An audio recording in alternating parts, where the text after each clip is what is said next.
Yo, what is going on, everyone? My name is Nick, or the Notorious Fantasy, and in today's video, I'm bringing you guys a recap of the first round of the 2021 NFL Draft that happened as you guys are watching this last night. In this video, we're going to be talking about overall feel on all of these picks, as well as how I feel they attribute to fantasy football in 2021. Obviously, the defensive players, we're not going to talk as much about fantasy football for them, but for all of these guys on offense, I'll give a little bit of breakdown for fantasy as well. So if you guys do end up enjoying this video, you end up having a great time, please make sure to hit that subscribe button down below. I would really appreciate it a whole ton. I post content every single day talking about fantasy football to help you guys win your 2021 fantasy football league. So without further ado, let's get into it. Now we begin with the number 1 overall pick, which evidently was quarterback Trevor Lawrence out of Clemson. This was the number 1 overall pick that we have been seeing for probably a year plus at this point. And once the Jaguars got the number 1 overall pick, it was pretty obvious that Lawrence was going to be their pick there at pick number 1. This is obviously a pick I've talked about so many times that I feel like you don't have to go in super deep breakdown of it. Trevor Lawrence, the best quarterback coming out of college, many have said, since Andrew Luck goes at the number 1 overall pick. It should be no surprise. This guy was a baller at Clemson. He is going to bring a whole lot to a Jacksonville Jaguars team who needs a leader like Trevor Lawrence for fantasy football. I think that Lawrence is going to be a solid fantasy quarterback for this season. Nothing that I would go out and openly try and go ahead and draft super early, but he will be a solid quarterback for fantasy. At number 2, we have the BYU quarterback going to the Jumbo Jets, and that is Zach Wilson, quarterback out of BYU. This was also a pick that was basically penciled in based on the last about month or so after they ended up getting rid of Sam Darnold. There was a lot of talk that the Jets would end up drafting potentially Justin Fields, but that was kind of swatted like a goddamn fly recently, and it seemed like everyone knew that this pick was going to be Zach Wilson. For fantasy, I don't think Zach Wilson has very much relevance for this season, as I think the Jets are going to struggle immensely, but overall, Zach Wilson was the correct pick, in my opinion, to the Jumbo Jets, as he is my quarterback 2 in the 2021 NFL draft class at the quarterback position. At number 3, we have Trey Lance going to the San Francisco 49ers. Now, there was a lot of smoke about this pick, and this to me was where the draft really started, but then once it happened, I was like, you know what? I fucking saw that coming from a mile away. Trey Lance ends up going to San Francisco, and what seemed like it was going to be Mac Jones or Trey Lance was clearly, by yesterday when the draft was happening, going to be Trey Lance. Every single person that was posting mock drafts, Mel Kiper, Daniel Jeremiah, all these big heads in the NFL draft community are talking about how Trey Lance is going to be the guy for San Francisco, so it was no surprise at all. Will he end up starting week 1? To be honest with you, I don't really know. I think Jimmy G may be the guy to begin the season, and then they eventually phase him out for Trey Lance, or maybe Jimmy G actually balls out and Trey Lance sits on the bench for a year, or maybe Jimmy G is traded. I think this is one of the better choices they could have made here. The worst choice would have been for them to go with Mac Jones, because I just do not believe he is that good of a quarterback to be worthy of the 3rd overall pick in the NFL draft. Trey Lance, obviously a very raw quarterback out of NDSU. I did a whole video about a week ago about my assessment of Trey Lance and what I think his pros and cons were. I think that he's a very raw quarterback and has a whole lot of ceiling at the NFL level, but maybe he entirely crashes and burns because he wasn't playing up against the greatest talent in college. But you can also say now he's in a perfect system with Kyle Shanahan to succeed. I don't think we see too much of Trey Lance this year. That is, unless Jimmy G ends up getting traded, but I think Trey Lance was the best pick here besides Justin Fields. And obviously, the 49ers elected to go with the supreme upside of Trey Lance. At number 4, we have Kyle Pitts, who was kind of penciled in here ever since we realized that the Falcons were not going to end up drafting a quarterback at the number 4 overall pick in the draft. Kyle Pitts does everything perfectly. Pretty much every single draft board has this guy as the number 2 player behind Trevor Lawrence, the number 1 non-quarterback player in the draft, because this guy is simply in fucking insane. I have never heard of someone comparing a tight end to Calvin Johnson. I've never heard of people saying that a tight end is this good at being a wide receiver. 6 feet tall and 6 inches, 245 pounds, out of Florida. The Atlanta Falcons have found the true alpha tight end. This guy has the potential to be one of the best tight ends in the league year in and year out. When it comes to fantasy football, Kyle Pitts is not a guy that I'm overpaying for, a guy that I'm looking to really overdraft, because when you're looking at it for a fantasy perspective, rookie tight ends typically never pan out, obviously, in the rookie season. Then year 2, year 3, they start really balling out and being consistent, but we have never seen a talent with the skill set of Kyle Pitts. Just haven't. So I think Kyle Pitts might be able to break that kind of mold that is chaining him down, but I do think that he was the correct pick here for the Atlanta Falcons at 4. At number 5, we have the Cincinnati Bengals up on the board, and they elected to go with LSU wide receiver Ja'Marr Chase. 6 feet tall, 201 pounds. This was not the correct pick in my opinion, but it was exactly what they were going to do. While I, as a fan of the sport, wanted to see them draft Penei Sewell as they could protect Joey B. Joe Burrow, they decided to go ahead and get spicy and draft his wide receiver 1 from college. But, don't necessarily think that this completely makes Ja'Marr Chase amazing, because he is going to be on a team with 3 wide receivers who are going to be getting fed in this offense. Tyler Boyd, Ja'Marr Chase, and T. Higgins are all going to be very involved. This is kind of worrisome for fantasy when it comes to all of those wide receivers. I do think Ja'Marr Chase is very good, but I still believe that if I was the Bengals, I would have selected to draft offensive tackle out of Oregon, Penei Sewell. Let me know down below what you guys think about that. If you were the Bengals, would you have drafted Ja'Marr Chase or elected to protect the guy who tore his ACL last season in Joe Burrow? I think Ja'Marr Chase will be about all right in fantasy next year. Probably going to be kind of inconsistent, as I feel like a lot of these guys are going to be getting work in this in the Cincinnati Bengals offense. At number 6, my Miami Dolphins select Jalen Waddle, wide receiver out of Alabama. Now, if I'm being honest with you, I am nor mad nor happy at this pick. As a Dolphins fan, I was hoping the Bengals would take Penei Sewell, not only because it would make sense, but because it would mean that Ja'Marr Chase was going to end up being the wide receiver 1 on my Miami Dolphins. But instead, the Cincinnati Bengals ended up picking him, and at 6, I'm sitting here, I'm like, you know what, it's going to be Sewell. I was live streaming last night. You could have seen it live. I understand if you missed it. We were having a fun time. I was talking about how I wanted Sewell, and that was like, you know what, maybe it's Smith, maybe it's Waddle, but I think it's going to be Sewell, and then it became Jalen Waddle.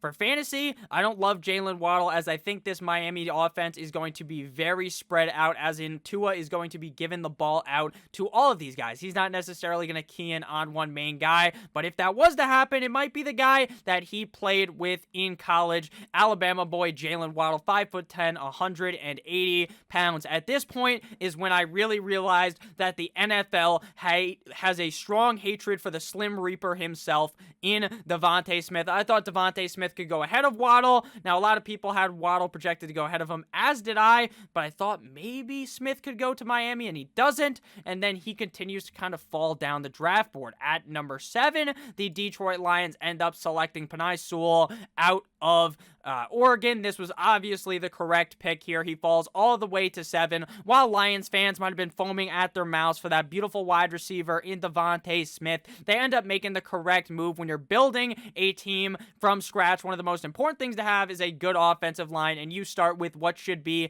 a generational talent in Penei Sewell. I think this was a very good pick.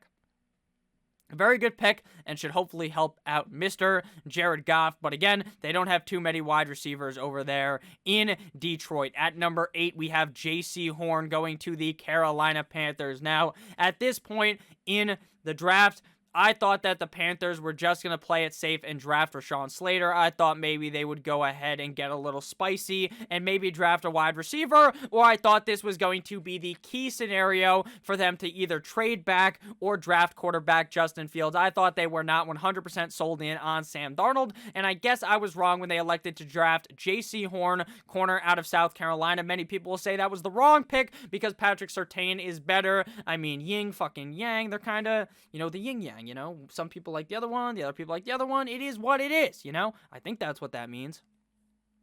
You know? 1A, 1B. It is what it is. So they go with J.C. Horn. To me, this was kind of a reach. I feel like this was not the position that they necessarily needed the most. Isn't a terrible pick, but in my opinion, was not one of the strongest of the first round. At number 9, we have the cornerback one, in my opinion, Patrick Surtain out of Alabama, going to the Denver Broncos. Now, again, I am straight up flabbergasted at this pick. I thought the Broncos were going to trade back, or I thought that they were going to go ahead and select quarterback Justin Fields, maybe Mac Jones, but I was thinking Justin Fields, and instead they end up just staying put and adding to what should be a very strong defense in the first round. I do not disagree that I do not necessarily say that this is a bad pick, but I also thought that Justin Fields would have helped this team out far more than a guy like Patrick Surtain. At number 10, we see the Philadelphia Eagles move up past Dallas, or with Dallas, to pass the Giants, because the Giants wanted Devontae Smith, at least I believe so, and they end up getting him at pick number 10. I knew this was going to happen the second the team moved up to this pick, that Devontae Smith was ultimately going to be the guy that joins the Philadelphia Eagles. In the past, Howie Roseman has been down fucking tremendous when it comes to trying to figure out which wide receiver to draft. Draft J.J. Arcega-Whiteside 2 years ago. Draft Jalen Reagor over Justin Jefferson last year. Devontae Smith was his pick this time. This seems like a no-miss kind of scenario. This should be an easy home run, but you never know in Philly. This is very helpful for Jalen Hurts. Not the greatest team for Smith in fantasy, but he should be relatively fine there in Philadelphia. At number 11, we see Justin Fields get picked by the Chicago Bears after they elected to trade with the New York Football Giants. Now, something was bound to get a shaken once the Giants were sitting there and they already missed out on their wide receiver, and the Bears, the Patriots, the Washington Football Team, I thought one of those teams was going to go ahead and move up early in the draft, maybe with the Panthers, to get Justin Fields. And while it didn't happen when I thought it would, it eventually did, and the Chicago Bears select quarterback Justin Fields out of the Ohio State University. Great move. Great move. Justin Fields is the potentially third best quarterback in this draft, getting him as the fourth guy off the board at pick number 11. Bears fans should be burning down the street, not in discomfort, not in anger, in pure fucking happiness. You should be so happy that you got Justin Fields, because it is no longer the Andy Dalton experience. Now, I didn't think Andy Dalton was honestly going to be the guy there, but I thought they might draft someone later. Maybe they draft Kyle Trask, Kellen Mond, maybe Davis Mills. But instead, they get Justin Fields. They move up to what is the most fun pick in the first round. The Bears have already came out and said Andy Dalton is the guy, and I highly doubt Andy Dalton will be the guy for the whole season. Justin Fields in redraft leagues, I'm not going to be looking to target unless he's the starting guy, but I do think he will be a hot waiver wire pickup for Chicago. And I think this very much helps out Mr. Allen Robinson, who was looking like this guy was going to have maybe the worst quarterbacks ever throw him the ball in his career. Blake Bortles, this motherfucker, had kissing titties Mitchell Trubisky, Nick Foles, Andy Dalton, and now he is going to get Justin Fields onto that list. At number 12, after the Dallas Cowboys traded back, they traded all around here, and they are sitting here at 12, and they select Micah Parsons out of Penn State, interior linebacker. This is a excellent move for the Dallas Cowboys. I wanted them to go defense. Surtain was gone. J.C. Horn was already off the board, so it seemed like a basically no-brainer scenario here for them to go ahead and get a blue-chip prospect in linebacker, Micah Parsons. There are some character issues with him. Again, nothing that I fucking hit you guys with the character if you're watching on the video. You know, whatever those are called, the brackets or whatever. Fuck, I'm gonna sound like an idiot. You're gonna be like, oh, Nick, that's not what it is. Yeah, I know it's not what it is. I used the wrong word, but I'm just kidding. I don't think he has any character issues. This guy is going to be dominant in the NFL level, and I think he's going to be very happy on the Dallas Cowboys, who probably would have ended up taking a wide receiver if he fell to them at number 12. At number 13, we have the LA Chargers with what would be a very good steal here at number 13. No teams elect to draft Rashawn Slater, which I honestly thought the Cowboys could have done, but hey, it is what it is. He falls to fucking LAC, the Chargers, who just brought in a new center in Lindsley out of Green Bay. This offensive line is going to look to protect Mr. Justin Herbert, the pervert, for the future, and I think this was ultimately a very good pick and very good for fantasy if we're talking about Justin Herbert. At number 14, the Jets move up with the Minnesota Vikings. My friend George in our live stream literally called that they were going to trade up, or that he wanted Elijah Vera Tucker, and it is exactly what ended up happening. They select guard Elijah Vera Tucker out of USC. He can really play anywhere on the offensive line, and the Jets just bringing in Zach Wilson should be very happy to get a player of this caliber on the offensive line at 14. At number 15, we have the Patriots selecting Mystic Mac Daddy Jones, Alabama quarterback. Now, it seemed like he was going to be the number 3 overall pick, and then we got straight up hit with the fucking psych, or the Tyreek Hill peace sign behind us, and they don't end up taking him at 3 with the 49ers, so he falls, and in my head, I'm like, please, I'm praying on my knees to the football guys. I'm like, please do not let the fucking Patriots get Justin Fields. I am going to break my monitor. I am going to get so angry. Instead, Mac Jones falls to the Patriots, and I don't like it as a Dolphins fan because something just tells me that Mac Jones is going to be fucking amazing. He was pretty good at the collegiate level. I don't think he was necessarily a top 3 quarterback, so it makes sense why they didn't draft him to San Francisco, but I think that for some reason this guy's going to be really good in New England. Every time Bill Belichick makes a pick, I just assume the guy's going to be fucking amazing. While Cam Newton might be the guy to start the year, I'm not sure he's going to end the year because I think Mac Jones is going to be fighting for the right to be the starting quarterback of the New England Patriots. And if Cam to be the starting quarterback of the New England Patriots, and ultimately if Cam plays like he played last year, Mac Jones is going to get in sooner rather than later. If you guys have ended up enjoying this video thus far, please make sure you hit that subscribe button down below. At number 16, we have Zaven Collins, Tulsa offensive linebacker, outside linebacker out of Tulsa, goes to the Arizona Cardinals as a guy that was really thinking the Cardinals might trade up for a receiver, or they were just going to go ahead and draft the next best corner. I was surprised to see Zaven Collins go off the board there. Am I saying that this is a shitty pick? No. But I was definitely surprised. I don't think really any teams super duper messed up their pick. This one to me is just like an alright, they went with Zaven Collins. I'm not fucking, if I'm a Cardinals fan, I'm not rock hard, but I'm also not super disappointed with that one. At 17, John Gruden does it again. He does it again. You know, why draft Darisaw? Why draft Tevin Jenkins, you know, when you can get Alex Leatherwood? Now, I'm not saying Alex Leatherwood fucking sucks, but he's not going ahead of those guys to most people. Very shocking. Very, very shocking that he goes there to the Raiders, but it shouldn't be surprising if you're a Raiders fan, if you know anything about the Raiders. It's that John Gruden is a crazy motherfucker in the draft. I've talked about it in all the mock drafts, how they're going to pick someone crazy, or they're going to pick a big guy. I thought Jeremiah Owusu-Koramoah was going to be their pick, and guess what? He didn't even get picked in the first round. Hopefully my Dolphins can get him in the second round, but I think that it was very weird that they picked him. Not a terrible pick, but definitely not the best there for the Las Vegas Raiders. At number 18, we have Jalen Phillips going from the Miami U, my favorite college football team, to my favorite NFL football team, the Miami Dolphins. Like defensive end Jalen Phillips out of Miami. This guy got his start this season after having kind of a really weird career. It says on here, and I talked about it in the draft, how he went to UCLA, and then they're talking about how he has these injury issues, how he can't play again. Boom, the motherfucker goes to Miami. He's a baller. After Gregory Rousseau opts out, Jalen Phillips steps in. Is this the pick I wanted as a Dolphins fan? No. No, I wanted JOK, to be honest with you. I wanted maybe, I kind of thought we would get Kwity Paye maybe, but we got Jalen Phillips. This is not a terrible pick.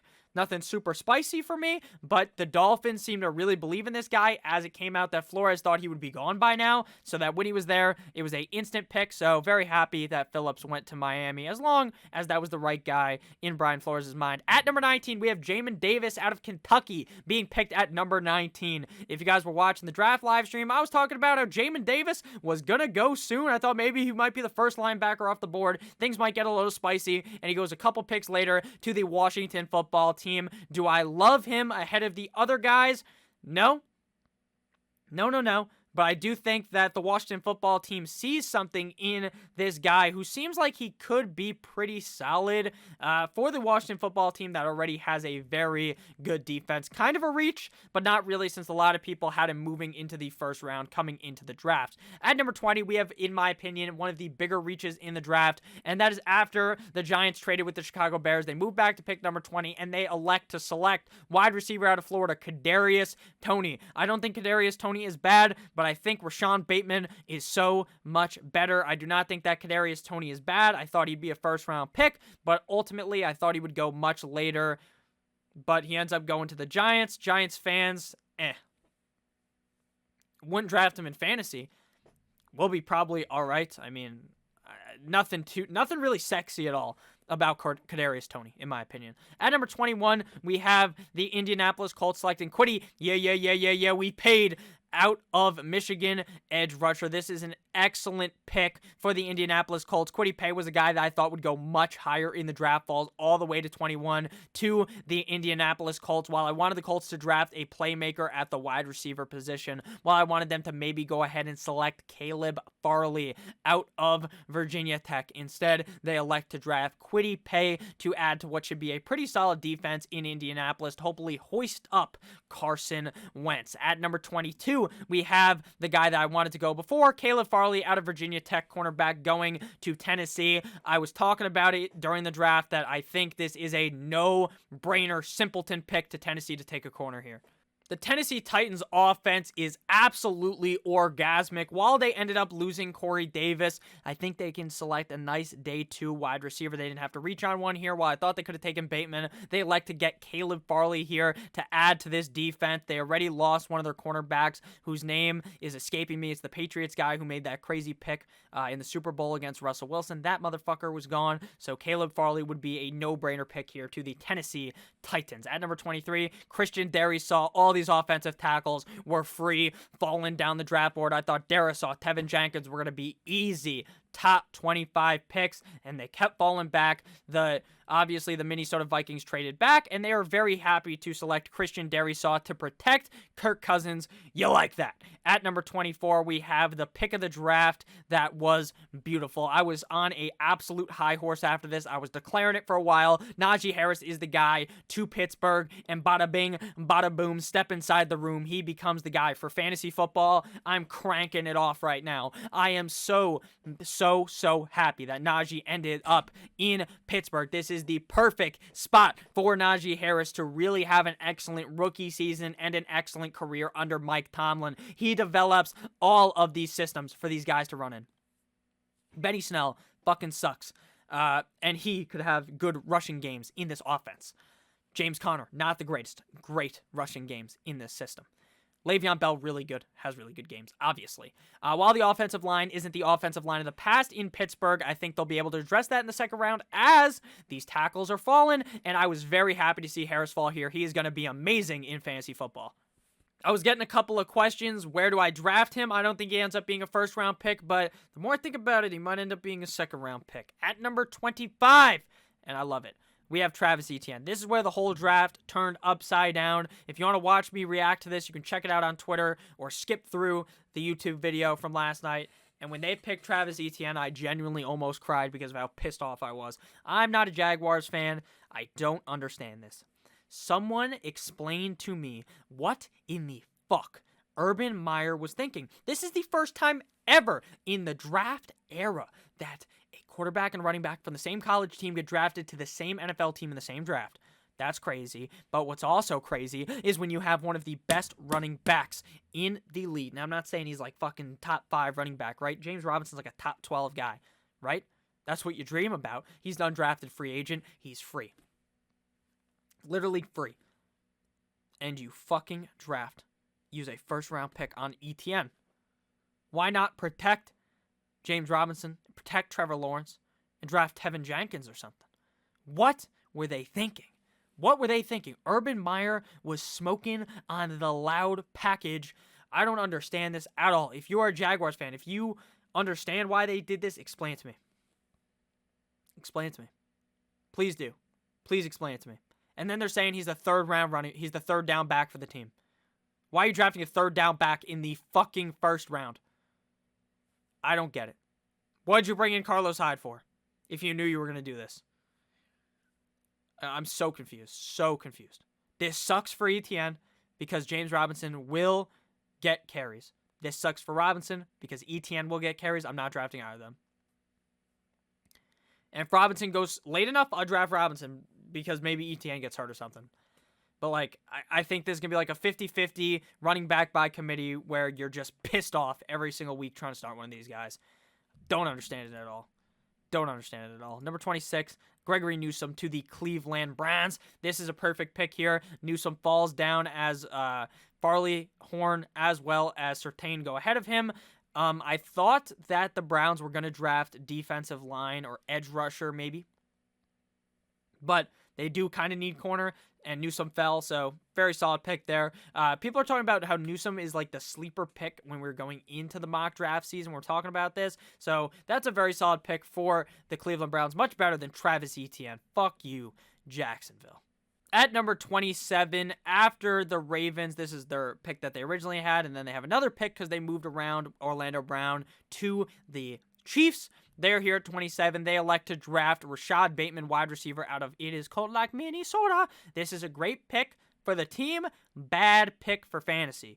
Great pick for the team because they need a wide receiver that Lamar Jackson can throw the fucking ball to, that's big, that's not 4 feet tall like Hollywood Brown, that's going to actually be not some just speed guy that he has to hit deep down the field, that's actually going to be able to get open all over the field. Rashad Bateman, great pick for them. But for fantasy, being on a run-heavy team obviously isn't the best.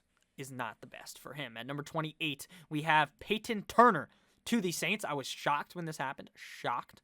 Didn't think he'd be a first-round pick. It's really all I think about it. I don't think it's a first-round pick. I thought there was a lot of talk about the Saints hopping on their cellular device, being like, hello, I want a top 10 pick, and then taking, like, Caleb Farley or something.